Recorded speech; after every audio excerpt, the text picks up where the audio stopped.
Caddis Maximus here, this time with a review of the Harbor Freight quick release chuck for .401 Parker style air hammers. I didn't realize Harbor Freight actually sold one of these when I had purchased this Napa one, but I'm glad I did purchase the Napa one. Generally speaking, this is a not recommended air hammer chuck. It is pretty cheap, $5 than a normal price, and you can even use a coupon with it, but it is definitely pretty low quality. To tell you the truth, if you're buying normal Harbor Freight, just a cheap air hammer and just want an easier way than the spring retention system, then yeah, get this chuck.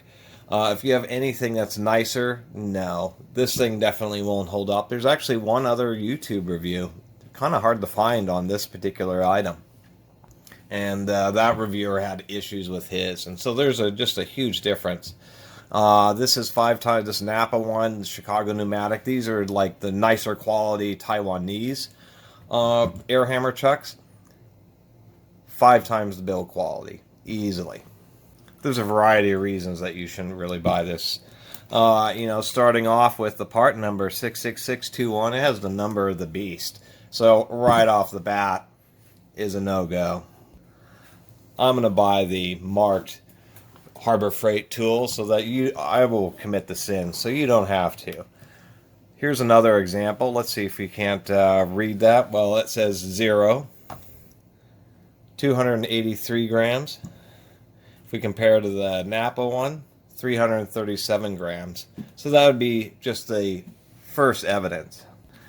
They talk about it being forged precision machine carbon steel for the standard 1 3/16 by 8 thread.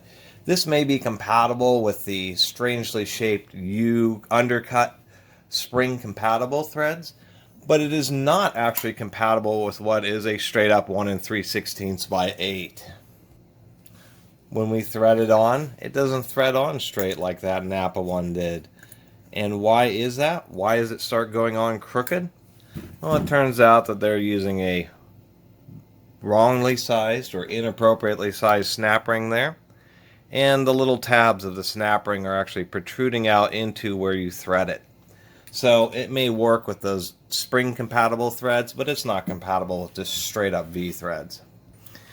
It's just thinner basic carbon steel, and on a heavy duty air hammer I'm sure that it would end up the balls would end up pounding little dents into the steel collar here, and eventually you'd have problems with the chisel either getting jammed or actually falling out. And the comparisons between these is just non-stop. You really are getting 5 times. I mean, the extra weight goes into a thicker, heavier duty collar. It goes into one of these special kind of snap rings that, this is kind of an interesting one. This is a snap ring that can both be used internally or externally. It's designed really to be an internal one, but it has really smooth, low profile flanges that don't interfere with the bore of the threads like this cheesy Harbor Freight one does. Things like where the set screws go, we can see a little bit of black around there because they actually chamfered the holes where they threaded them. No chamfering there. The knurling is not even close. This thing's painted. This is true knurling with a carbon finish, evidencing oil hardened steel. Things like the nose piece, that's just a chamfer where it's actually a radius here. On the inside, there's a little shelf that you can just make out right there. That's a real sharp edge. And on this one, they actually radiused it. So, lots of differences. Things like the fit and finish. So, now you can see a lot better. If I use this magnet next to one of these ball bearings, that one moves just a little bit. Just moves in and out just a tiny amount. Really, it's a pretty nice fit and finish. But compared to this Harbor Freight, it's terrible. It's terrible. Those bearings go in and out a ton. And so since they have all that play, it allows them to smash in and dent the collar even worse. And to finish it off, the spring on this thing is pretty weak. If you were to put this on a really strong air hammer, I'm sure that the chisel would fall out, just because a powerful air hammer like this one would cause the collar to be able to actually bounce enough for those bearings to retract and have your chisel come loose. The spring on this Napa one is like 3 times. I mean, you open it with one hand. You have to use two hands. Big difference there.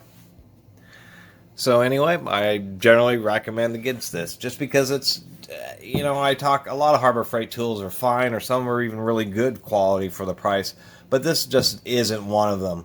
If you're just buying a cheap air hammer, then that's the real application I see for it, but definitely don't buy this if you have a nice air hammer. Don't put the Harbor Freight product that has the number of the beast on it. Especially on nice air hammers. These things are serious tools with a lot of power.